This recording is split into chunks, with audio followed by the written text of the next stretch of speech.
त्यो शक्ति हो यो माटोबाट उम्रिएको शक्ति, स्वदेशी विचार बोकेको शक्ति, स्वदेशी माटो बोक्ने शक्ति। त्यो शक्ति हो श्रम संस्कृति, जसको चुनाव चिन्ह औँलीमा लिएको माटो। यो देश बनाउने अभियान हो, देश बचाउने अभियान हो। त्यसो भएको कारणले गर्दाखेरि यसपालिको चुनावमा पुरानालाई पनि होइन, अहिले यो गाँठो बन्धन र के गर्दै आइराखेका छन् उहाँहरूलाई पनि होइन।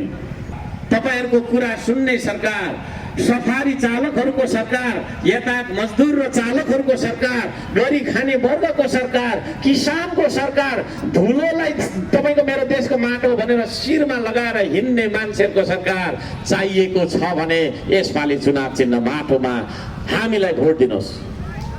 यो देशमा कुनै एउटा राष्ट्रिय मिडियाले एमालेको केपी ओली, कांग्रेसको शेरबहादुर देउवा होइन, अहिले गाँठो पार्टीको रवि लामिछाने अथवा बालेन शाह अथवा कुलमान जो आए पनि हुन्छ, तीनैजना आउँदा पनि हुन्छ है, लगायत अरू दलका मान्छेहरू अध्यक्षलाई पनि बोलाउनु र श्रम संस्कृतिको हर्क साम्बाङलाई पनि बोलाउनु, अनि लाइभ टेलिकास्ट गरौँ, अनि भिजनको कुरा गरौँ है, अनि भिजनको कुरा गरौँ, अनि स्वाधीनताको कुराहरू गरौँ है।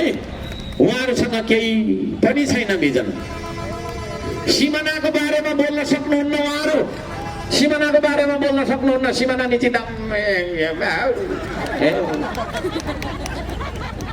अहिले ताती लागेर भारततिर गएको देख्छु। अलि हाँसौँ न। तर हर्क साम्बाङ त्यो मान्छे हो जो न नयाँ दिल्ली जान्छ न बेजिङ जान्छ, जान्छ त नेपाली जनताको घर दैलोमा जान्छ। आदरणीय दाजुभाइ दिदीबहिनीहरू है, शक्तिको स्रोत भनेको दिल्ली होइन, शक्तिको स्रोत भनेको बेजिङ होइन, शक्तिको स्रोत भनेको गरिब दुखी नेपाली जनताको घर दैलो हो। त्यो घर दैलोमा छु म आज। तपाईहरुलाई कस्तो मान्छे चाहिएको हो है? विदेशी प्रभुलाई ठोक्ने, कम्फर्टेबल सरकार बनाइदिनु पर्ने होइन, विदेशीको इसारामा सिंहदरबारै जलाई पठाउनु पर्ने, जेन्जीको नाम लगाएर दुनियाँभरको चाहिने होइन, मान्छे निर्दोष मान्छेहरूलाई मार्ने, यो खालको मान्छेहरू तपाईहरुलाई चाहिन्छ कि होइन? यही देशको माटोको कथा बोकेर हिँडेको मान्छे, यही देशको ढुङ्गाको कथा बोकेर हिँडेको मान्छे, वर्षौं वर्ष यो देश बनाउनु पर्छ भनेर तपाईको चाहिँ एउटा श्रमिकले भन्दा 10 गुणा धेरै श्रम गरेर यो देशलाई समृद्ध बनाउन सक्छौं भन्ने कुराको प्रमाण दिइसकेको मान्छे, श्रम गरेर मात्रै, श्रमदान गरेर मात्रै कीर्तिमान, विश्व कीर्तिमान राखेको मान्छे, यस्तो मान्छे तपाईहरुलाई चाहिन्छ कि विदेशीको पछाडी गर्ने चाहिन्छ? कस्तो चाहिन्छ?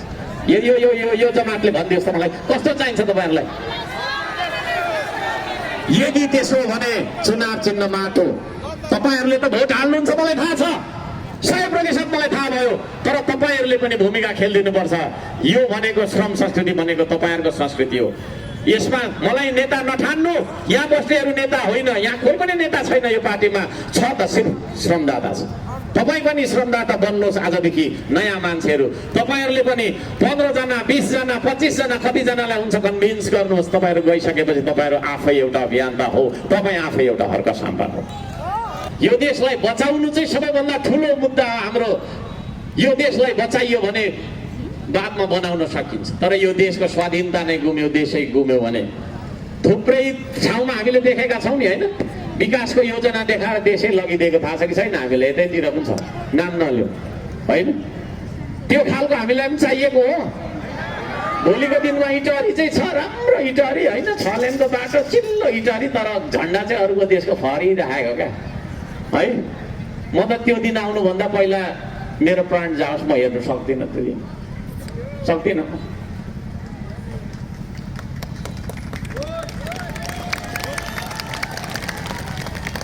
तपाईहरु सक्नुहुन्छ?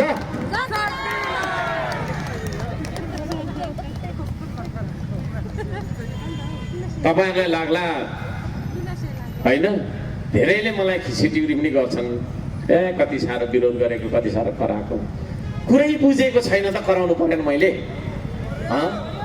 कुरै बुझेकै छैन, नेपाली समाजले कुरा बुझेकै छैन। अझै पनि यो देशमा मासु र भातमा होइन, 3 लिटर पेट्रोल, 5 लिटर पेट्रोलमा भोट बेच्ने मान्छे हामी छौँ कि छैन? अनि नखराएर भयो यो देश बचाइराख्नुभन्दा ठुलो मुद्दाहरू केही पनि छैन हाम्रो लागि। श्रम संस्कृतिले यो देशको स्वाधीनताको कुरा गर्छ है। मैले चुनौती दिएको छु, पुरानाहरूले त एमसीसी पास गरे, उनीहरूले सबैले पास गरे मिलेर। अहिलेको नयाँहरूले पनि एउटा कार्यक्रममा, धेरै भनेको छुइनँ, एउटा कार्यक्रममा एमसीसी मुर्दाबाद भनेर नारा लगाएर देखाउनु है। बालनजीलाई मैले भनिरहेको छु, अहिले फेसबुकबाट प्रधानमन्त्री पनि भइसक्नुभयो उहाँ होइन। चुनावले चाहिँ हामीले बनाउने हो, मलाई थाहा छ है।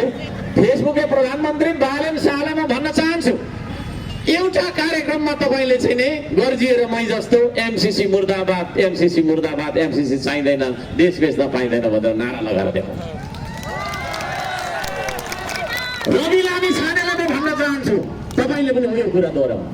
नारा लगाउनु त तपाईँको त्यो चाहिँ तपाईँको घन्टी बजाउने साथीहरूलाई एमसीसी मुर्दाबाद, देश बेच्न पाइँदैन, देशको स्वाधीनता हामीलाई प्यारो छ भनेर नारा लगाएर देखाउनु। कुलमान घिसिङलाई पनि मैले भनेको छु होइन, तपाईँले पनि हो त्यो कुरा गर्नु। हिजो तपाईँहरूले मतियारी गर्नुभयो, के गर्नुभयो, ल हिजोको कुरा छोडिदिउँ, हिजोको कुरा छोडिदिउँ।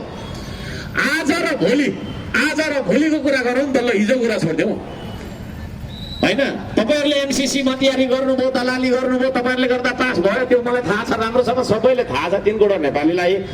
तर अब आजको अनुमोदन चाहियो यहाँ होइन। एमसीसी जस्तो तपाईँको चाहिँ हाम्रो सन्धि सम्झौता, नदी नाला हाम्रो तपाईँको सम्पदा बेच्ने, हाम्रो चाहिँ तपाईँको कानुनभन्दा ठुलो बनाउनु पर्ने भन्ने राष्ट्रघाती सन्धिलाई तपाईँहरूले आज कसरी हेर्नु भएको छ, आजको मितिमा चाहिँ कसरी हेर्नु भएको छ है। म प्रश्न गर्न चाहन्छु, यदि तपाईँहरूले नो एमसीसी भनेर एमसीसीको विरुद्धमा नारा घन्काएर कार्यक्रम गर्नुभयो, सार्वजनिक कार्यक्रम गर्नुभयो भने 3 करोड नेपालीले त्यसपछि मात्रै तपाईँहरूले भोट हाल्ने हो कि होइन भनेर सोच्नुपर्छ। त्यसमा पनि सहकारीको कुरा, कता के को कुरा थुप्रै छ होइन। ती कुराहरू लेखाजोखा गरेर हेर्ने छ। तर नम्बर 1 मा तपाईँहरूले एमसीसीको विरोध गरेर देखाउनु है। यदि त्यो छैन भने तपाईँलाई नेपाली जनताको घर दैलोमा भोट माग्न जाने अधिकार छैन। ब्यागमा चाहिँ यो देशको सौदा गरेको तपाईँको चाहिँ एग्रिमेन्ट, सम्झौता पत्र बोकेर यहाँ झोलामा नेपाली जनतालाई नमस्ते गरेर नेपाली जनताको भोट लान पाइन्छ? तपाईँहरूले मलाई भोट दिएर हर्क साम्बाङ जा गएर चाहिँ नदी बेच, यस्तो गर, उस्तो गर, हुँदो नहुँदो तपाईँको जेसुकै गर भनेर मलाई भोट दिने हो र? त्यसो भएको कारणले गर्दाखेरि म भन्न चाहन्छु, 3 करोड नेपालीले बुझ्नु, भावनामा नबहनु। मैले चुनौती दिएँ त यहाँ दिएँ ल है। 3-4 तपाईँको चाहिँ मैले चुनौती दिएको छु, उहाँले स्वीकार्न सक्नुहुन्न। अनि साइबर सेल लगाएर यस्तो उस्तो गाली लेखेको छ नि, एउटा गाली बराबर खै कति हजार पाउँछ है। त्यसो भएको कारणले गर्दाखेरि आदरणीय दाजुभाइ दिदीबहिनीहरू, हामी बनाउँछौँ यो देश, हामी बचाउँछौँ यो देश। आदरणीय दाजुभाइ दिदीबहिनीहरू, देश भत्काउनेलाई पनि यसपालि भोट दिँदैन नेपाली जनताले। त्यो भत्किएको देशलाई अझै जलाएर खरानीको व्यापार गर्न चाहने गाँठो बन्धनहरूलाई पनि दिँदैन नेपाली जनताले भोट है। हर्क साम्बाङको बारेमा यहाँहरूलाई कति थाहा छ, मलाई पनि अलिअलि थाहा छ उसको बारेमा, धेरै कुरा राख्न चाहन्न होइन। त्यो हर्क साम्बाङ भन्ने नाम संयोगवश मेरो परे तापनि यो भनेको एउटा आवाज जस्तो मलाई लाग्छ है।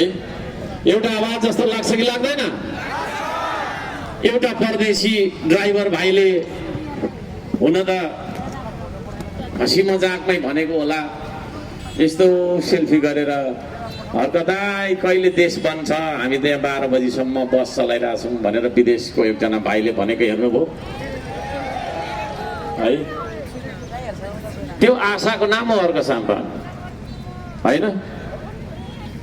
म यो राज्यले, राम्रो बुझौँ है, यो राज्यले 62 अर्ब खर्च गरेर 30 वर्षभन्दा धेरै समय लगाएर 25 किलोमिटरबाट मेलम्चीको पानी ल्याउन नसक्ने राज्यको भर्सेसमा होइन, उसको विरुद्धमा एउटा यस्तो खालको काम गरेर देखाउने मान्छे हर्क साम्बाङ, जसले 43 किलोमिटर दूरीबाट भिर पाखा र तपाईँको खोला नाला जोड्दाखेरि 60 किलोमिटर जति टाढोबाट 98 दिनमा पोखरा खोलाको पानी सरकारी बजेट बिनै तुलना गरौँ है।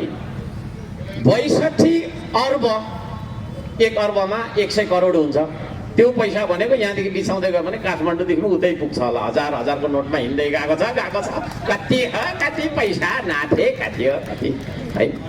विदेशी ऋण लिएर 62 अर्ब खर्च गरेर 30 वर्ष लगाएर है, फेरि 30 वर्ष लगाएर जाबो 25 किलोमिटरबाट पानी ल्याउन नसक्ने राज्यको होइन विकास त्यो खालको मात्र 98 दिनमा सरकारी बजेट प्रयोग नगरिकन श्रमदाताहरूलाई तपाईँले एउटा पाइप किन्दैन है, तपाईँले एउटा पाइप किन्दैन है भन्दै 43 किलोमिटर टाढो खोला खोल्सी भिर पाखा जोड्दा 60 किलोमिटर जति दूरीबाट 98 दिनमा पानी ल्याउने मान्छे हो अर्कोसँग। अब तपाईँले कल्पना गर्नुहोस् यस्तो खालको मान्छे यो देशको प्रधानमन्त्री भयो भने के हुन्छ होला, विकास कस्तो हुन्छ होला है। अलि हाँसौँ